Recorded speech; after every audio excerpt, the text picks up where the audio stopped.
Hi everybody, Charmy Bee here.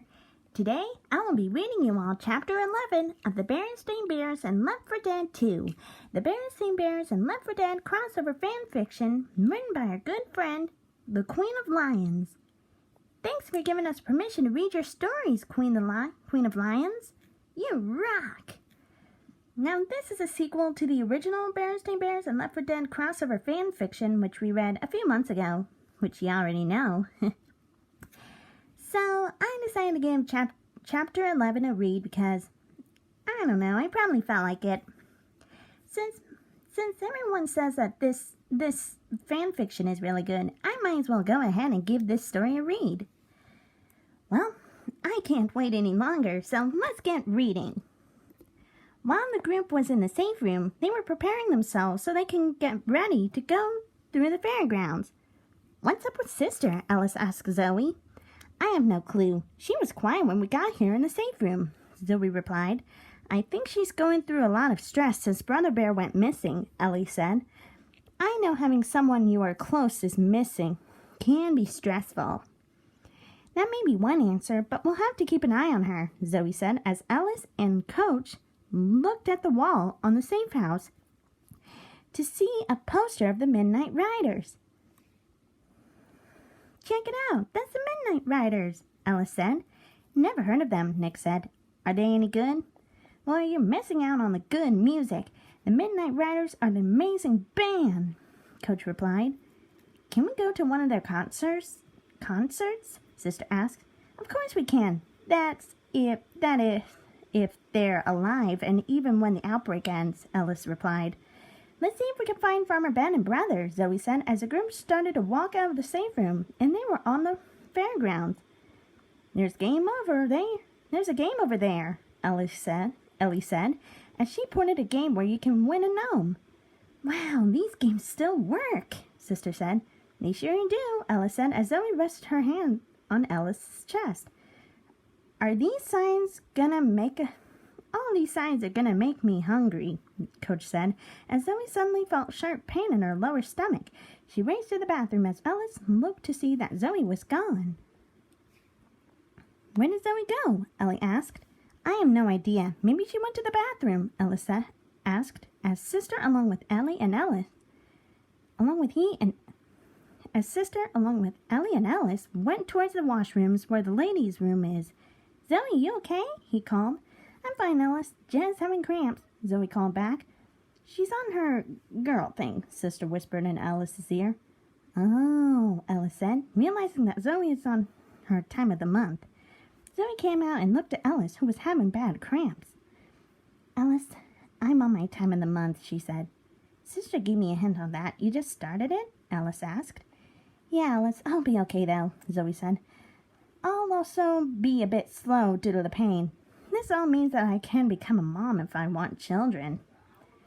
"I learned about that. It was embarrassing, but I needed to know that," Alice said, as Zoe tried to walk but stopped when she felt cramps. "You okay? Want to rest for a while?" "I'll be okay, if only the pain wasn't that bad," Zoe said, as Alice sat beside her, while the rest of the group was looking around the food stands. "Well, Zoe, I've always wanted children of my own," Alice said, as Zoe smiled. "You want kids?" she asked. "Of course I do, Zoe. I want kids with the one I love. But that's whenever you're ready. I won't force it on you," Alice said, as Rochelle saw Zoe and Alice sitting down. "You okay?" Rochelle asked Zoe, noticing that she was having cramps. "Rochelle, I'm having a really bad time of the month cramps," Zoe moaned in pain. "Okay. All right, okay. Here, I have something to help with the cramps." Rochelle handed a bottle of water and some Middle? I don't know how that's pronounced. Sorry about that. Which Zoe took a dose of the medicine and had some water to wash it down with. "I'll be okay," Zoe said. "That's good. I'm finishing up my time of the month, Zoe," Rochelle said. "I know how you feel. You okay, Zoe?" Ellie asked. "Yeah, just having bad cramps, Ellie," Zoe replied. "All right, I found some hot dogs. They're good to eat," Coach said. "You cooked hot dogs?" Sister asked Coach, as the rest of the group walked to the hot dog stand. "Yep, and there's ice cream on the ice cream stand that's still good," Nick replied. The group all had dinner, which were hot dogs. Then they all had ice cream for dessert. They all enjoyed it. This ice cream is good, Sister said, as Zoe picked Sister up.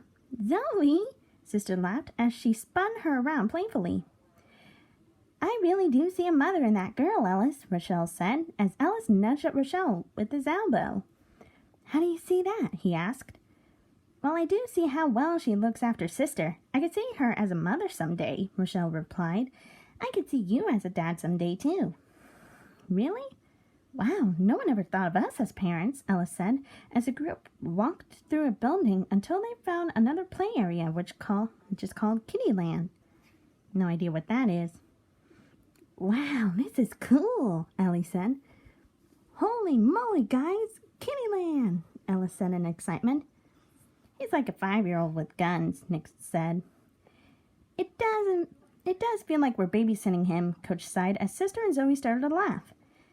I wish I could be happy, Rochelle sighed, but she decided to be happy just this once.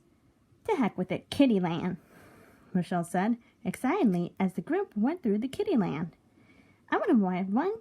Just one, Ellis said, as he jumped in one of the trains.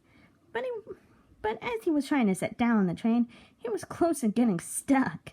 Ellis, you're too big for those rides, Zoe laughed. You'll get stuck, even we're too big, Ellie said, as Sister jumped in. Can we ride one, pretty please? Sister asked. Not today, Sister. If we start this ride, it'll attract the zombies, Ellie said as Sister sighed sadly as she climbed out of the ride along with Ellis. Oh, poor Sister. She just wanted to have fun. What kind of behavior is she doing? Is she having? Ellis whispered to Zoe. She's got the gimmies, Zoe whispered back. We'll see what she does next, Ellis said as the group climbed through one of the buildings to find a tank at the bottom of the building. He has not noticed the group. Can we go down the slide, pretty please, with whipped cream and a cherry on top? Sister asked. Sure, Zoe said, as all the group slid down the giant slide, and they soon alerted the tank, and the fight started. After 5 minutes of fighting the tank, he was dead. It was a quick fight, but they were quick enough to take down the tank. You all okay? Coach asked the group. Yeah, we're all okay, Ella said, as the group climbed the stairs to the other side of the building, which was another part of the fairgrounds. They shot down the wandering zombies before jumping down. They ran towards the merry-go-round ride. Now, I'm sure it'll make a lot of noise, so there'll be a huge horde of infected once the gate opens, Ellie said as Ellis opened the gate and the group ran inside. A horde of zombies started to attack the group. Attack the survivors. They were able to shoot down the horde when a smoker grabbed Ellis. Oh, why, you tongue! Ellis cried for help as the smoke was attacking him. Shoot the tongue! Shoot the tongue! He groaned as Ellie, along with Zoe, were able to shoot down the smoker. Then a jockey was chasing Sister. When she screamed, it alerted the group as the jockey got on Sister and was taking her away from the group. Sister! Zoe said, as she was running to save her when a horde of zombies were blocking her way when Coach was able to wrestle the jockey off of Sister, who was terrified and scared. Once the horde of zombies was down, Coach killed the jockey, Zoe, who was in pain from the cramps from time of the month, she fell to the ground. She was exhausted. And this is where I will stop for part 1. Stay tuned for part 2 of Charmy Bee reads Chapter 11 of the Berenstain Bears and Left 4 Dead 2.